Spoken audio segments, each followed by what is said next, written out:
അൽഹംദുലില്ലാ വസ്സലാത്തു വസ്സലാമു അലാ റസൂലിഹിൽ കരീം വഅലാ ആലിഹി വസഹ്ബിഹി അജ്മഈൻ റബ്ബിശ്റഹ് ലി സ്വദ്രി വയസ്സിർ ലി അംരി വഹ്ലുൽ ഉഖ്ദത മിൻ ലിസാനി യഫ്ഖഹു ഖൗലി. അസ്സലാമു അലൈക്കും വറഹ്മത്തുള്ളാഹി വബറകാതുഹ്. നമ്മൾ നബിചരിത്രത്തിൻ്റെ 6-ാമത്തെ അധ്യായത്തിലാണ്. ഖുറൈശികളുടെ പക എന്നുള്ള അധ്യായത്തിൻ്റെ 3-ാമത്തെ മൊഡ്യൂളാണ്. കഴിഞ്ഞ അധ്യായങ്ങളിൽ മുസ്ലിങ്ങൾക്കെതിരെ ഖുറൈശികൾ ഏർപ്പെടുത്തിയ ഉപരോധത്തെക്കുറിച്ച് നമ്മൾ സംസാരിച്ചു.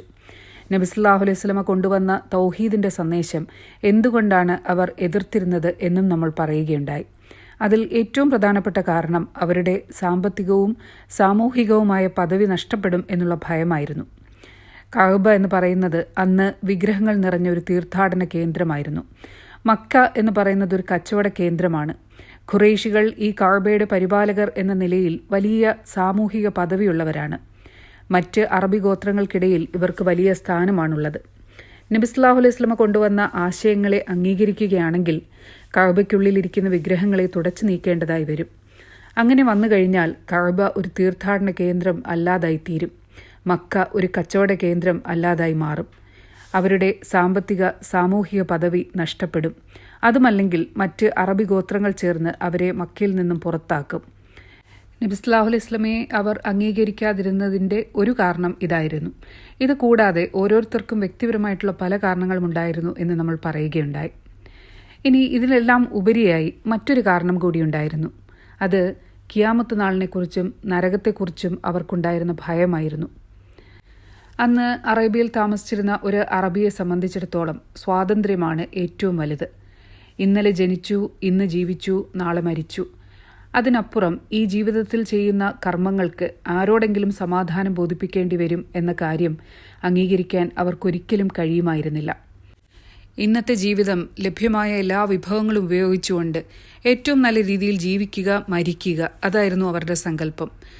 അങ്ങനെ ജീവിക്കുമ്പോൾ ഈ ലോകത്ത് മറ്റു കുഴപ്പങ്ങളൊന്നും ഉണ്ടാകരുത്. അതിനുവേണ്ടി അവർ അവിടെയുള്ള വിഗ്രഹങ്ങൾക്ക് ചില അർച്ചനകളും പൂജകളുമൊക്കെ നടത്തും. ആ വിഗ്രഹങ്ങൾ അവരെ സംരക്ഷിച്ചുകൊള്ളും എന്നായിരുന്നു അവരുടെ വിശ്വാസം. ഇതായിരുന്നു അവരുടെ ജീവിത രീതി. ഇതുകൂടാതെ മറ്റൊരു കാര്യം കൂടി ഉണ്ടായിരുന്നു. അതായത് അവർ ഗൈബായിട്ടുള്ള കാര്യങ്ങൾ, അതായത് അതിഭൗതിക യാഥാർത്ഥ്യങ്ങൾ അംഗീകരിക്കാൻ ഒരുക്കമായിരുന്നില്ല. അതായത് നമ്മുടെ പഞ്ചേന്ദ്രിയങ്ങൾ കൊണ്ട് മനസ്സിലാക്കാൻ പറ്റുന്ന കാര്യങ്ങൾക്കപ്പുറമുള്ള കാര്യങ്ങൾ, അതാണ് ഗൈബ്, അതിഭൗതിക കാര്യങ്ങൾ. ഉദാഹരണം മലക്കുകൾ അല്ലെങ്കിൽ നരകങ്ങൾ, ഇതൊക്കെ നമ്മെ സംബന്ധിച്ചിടത്തോളം ഗൈബായിട്ടുള്ള കാര്യമാണ്. ഇതൊന്നും അംഗീകരിക്കാൻ അവർ ഒരുക്കമായിരുന്നില്ല. എന്നാൽ ഒരു മനുഷ്യനെ സംബന്ധിച്ചിടത്തോളം മരണം ആസന്നമായി കഴിഞ്ഞാൽ ഈ ഗൈബായിട്ടുള്ള കാര്യങ്ങളൊക്കെ മറനീക്കാൻ ആരംഭിക്കും. ആദ്യമായി കണ്ടുമുട്ടുന്ന മലക്ക് മലക്കുൽ മൗത്ത്, മരണത്തിൻ്റെ മലക്ക്. സൂറത്തുൽ മുഅ്മിനൂൻ, അതായത് 23-ാമത്തെ സൂറയാണ്. അതിൻ്റെ 99 തൊട്ടുള്ള ആയത്തുകളിൽ ഒരു സത്യനിഷേധിക്ക് മരണം ആസന്നമാകുന്നതോടുകൂടി അള്ളാഹുവിനോട് നടത്തുന്ന ഒരു പ്രാർത്ഥനയെക്കുറിച്ച് പറയുന്നുണ്ട്. അവരിൽ ഒരുവന് മരണം ആസന്നമാകുമ്പോൾ അവൻ കേണു തുടങ്ങും, നാഥ, ഞാൻ വിട്ടുപോകുന്ന ഇഹലോകത്തിലേക്ക് തന്നെ എന്നെ നീ വിട്ടയക്കണമേ, ഞാൻ സൽക്കർമ്മങ്ങൾ ചെയ്തുകൊള്ളാം. അതിന് മറുപടി അല്ലാഹു സുബ്ഹാനഹു വ തആല പറയുന്നതാണ്, ഒരിക്കലുമില്ല, ഇതോ അവർ പറയുന്ന വായ്ത്താരി മാത്രമാകുന്നു. ഇങ്ങനെ ഇവർക്കൊക്കെയും പിന്നിൽ ഒരു ബർസഖ് മറയായിട്ടുണ്ട്. അവർ പുനർജീവിപ്പിക്കപ്പെടുന്ന നാളുവരെ. പിന്നെ കാഹളമൂതുമ്പോൾ അവർ തമ്മിൽ ഒരു ബന്ധവും അവശേഷിക്കുകയില്ല, പരസ്പരം അന്വേഷിക്കുകയുമില്ല.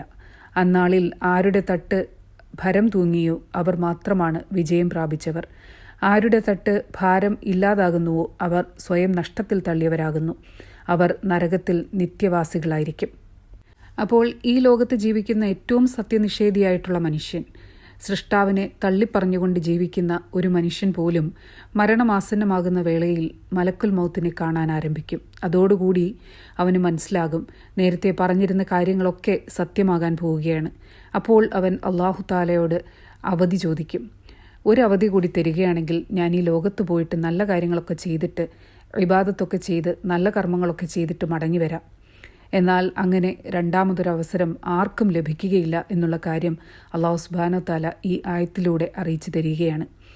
നമുക്കറിയാം, ഈ ലോകം എന്ന് പറയുന്നത് ഒരു പരീക്ഷാ ഹാളാണ്. നമ്മൾ ഓരോരുത്തരും അതിൽ പരീക്ഷ എഴുതിക്കൊണ്ടിരിക്കുകയാണ്, നമ്മൾ അറിയാതെ തന്നെ. നമ്മളുടെ ഓരോ കർമ്മങ്ങളും രേഖപ്പെടുത്തപ്പെടുന്നുണ്ട്. ഈ കർമ്മങ്ങളുടെ അടിസ്ഥാനത്തിലാണ് ഖിയാമത്ത് നാളിൽ വിധി നിർണ്ണയിക്കപ്പെടുക.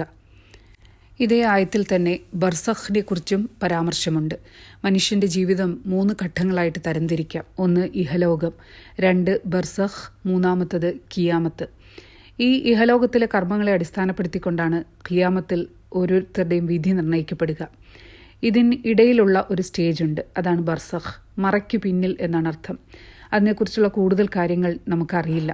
നമുക്കെല്ലാവർക്കും നിശ്ചയമുള്ളൊരു കാര്യമുണ്ട്, നമ്മളെല്ലാവരും ഒരു മാതാവിൻ്റെ ഗർഭപാത്രത്തിൽ നിന്നും വന്നവരാണ്. ഏകദേശം 9 മാസത്തോളം നമ്മളതിൽ കഴിച്ചു കൂട്ടിയിട്ടുണ്ട്. എന്നാൽ അതിനുള്ളിലെ ഒരു നിമിഷം പോലും നമുക്കാർക്കും ഓർത്തെടുക്കാൻ കഴിയുകയില്ല. അതുപോലെ തന്നെ മരണത്തിന് ശേഷം ഖിയാമത്ത് നാളിന് മുൻപ് മനുഷ്യൻ കടന്നു പോകുന്ന ഒരു സ്റ്റേജാണ് ബർസഖ് എന്ന് പറയുന്നത്. അതിനെക്കുറിച്ചുള്ള കൂടുതൽ കാര്യങ്ങൾ നമുക്ക് അറിയില്ല. ഖിയാമത്ത് നാളിലെ 3 കാഹളമൂത്തിനെക്കുറിച്ച് സൂറത്ത് നംലിലും സൂറത്ത് സുമറിലുമായി പറയുന്നുണ്ട്. അതിൽ 1-ാമത്തെ ഊത്ത് ഭീതിയുടെ ഊത്താണ്, 2-ാമത്തേത് വീഴ്ചയുടെ ഊത്ത്, 3-ാമത്തേത് ഉയർത്തെഴുന്നേൽപ്പിൻ്റെ ഊത്താണ്. ഭീതിയുടെ ഊത്ത് എന്ന് പറഞ്ഞു കഴിഞ്ഞാൽ അത് കേൾക്കുന്നതോടുകൂടി എല്ലാ മനുഷ്യരും എല്ലാ മൃഗങ്ങളും പേടിച്ചരണ്ട് ഓടാൻ ആരംഭിക്കും. സ്വന്തം കുഞ്ഞിന് പാലൂട്ടിക്കൊണ്ടിരിക്കുന്ന ഒരു സ്ത്രീ ആ കുഞ്ഞിനെ ഉപേക്ഷിച്ചോടും. ഗർഭിണിയായ സ്ത്രീകൾ അല്ലെങ്കിൽ ഒട്ടകങ്ങൾ പ്രസവിച്ചു പോകും.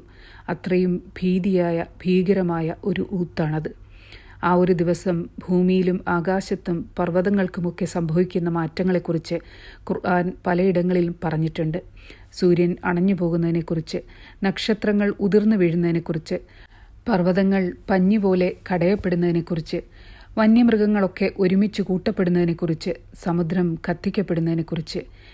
ഇങ്ങനെ ഖിയാമത്ത് നാളിൽ സംഭവിക്കാനിരിക്കുന്ന ഓരോ കാര്യങ്ങളെക്കുറിച്ചും മക്കി സൂറകളിൽ ധാരാളമായി പരാമർശിച്ചിട്ടുണ്ട്.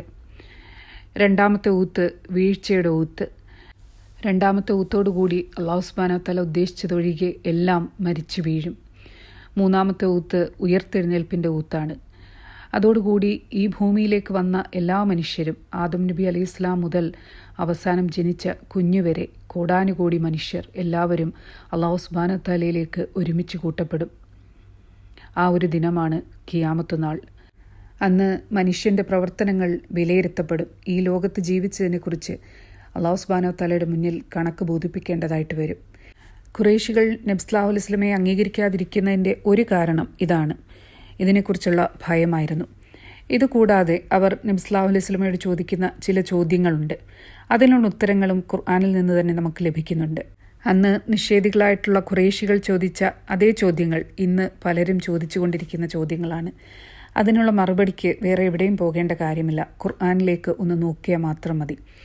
ഈ ജനം ചോദിക്കുന്നു, ഞങ്ങൾ പൂർവ്വസ്ഥിതിയിലേക്ക് മടക്കപ്പെടുമെന്നോ, ദ്രവിച്ച് എല്ലുകളായ ശേഷം? അങ്ങനെ സംഭവിക്കുകയാണെങ്കിൽ അതൊരു നഷ്ടകരമായ മടക്കമായിരിക്കുമല്ലോ.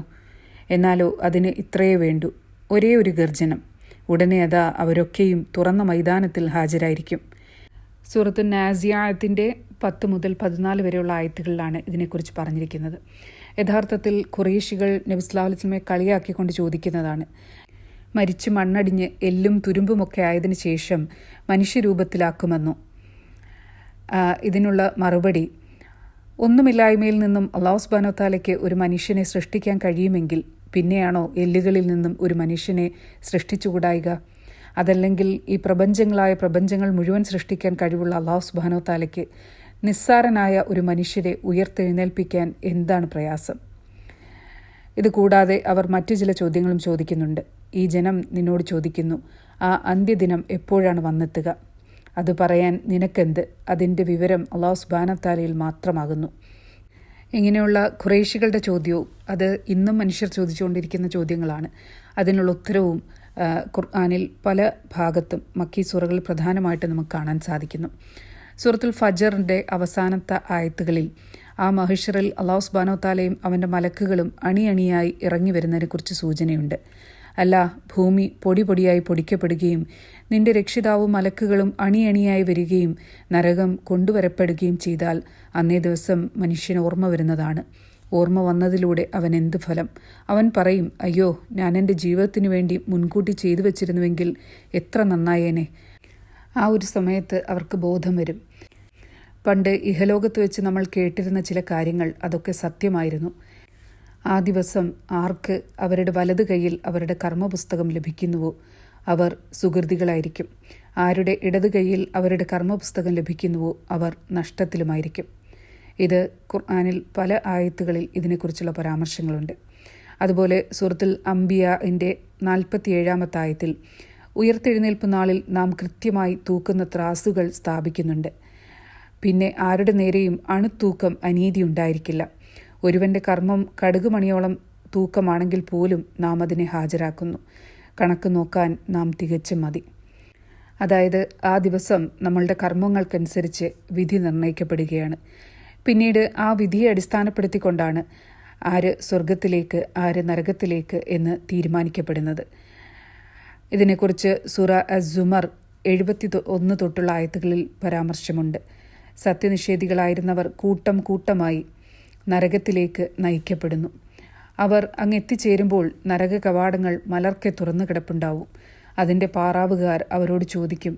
റബ്ബിൻ്റെ സൂക്തങ്ങൾ ഓതി കേൾപ്പിക്കുകയും ഒരിക്കൽ ഈ ദിനത്തെ അഭിമുഖീകരിക്കേണ്ടി വരും എന്ന് മുന്നറിയിപ്പ് നൽകുകയും ചെയ്ത ദൂതന്മാർ നിങ്ങളുടെ കൂട്ടത്തിൽ നിന്ന് തന്നെയുള്ളവർ നിങ്ങളുടെ അടുക്കലേക്ക് വന്നിരുന്നില്ലയോ? അവർ പറയും, അതെ, വന്നിട്ടുണ്ടായിരുന്നു. പക്ഷേ നിഷേധികളുടെ മേൽ ശിക്ഷാവിധി ബാധകമായി. പറയപ്പെടും, നിങ്ങൾ നരകത്തിൻ്റെ വാതിലുകളിലൂടെ പ്രവേശിക്കുക. നിങ്ങളിവിടെ നിത്യവാസികളായിരിക്കും. അഹങ്കാരികളുടെ പാർപ്പിടം എത്ര ചീത്ത. 73 തൊട്ടുള്ള ആയത്തുകളിൽ റബ്ബിനെ ധിക്കരിക്കുന്നത് സൂക്ഷിച്ചവരാരോ?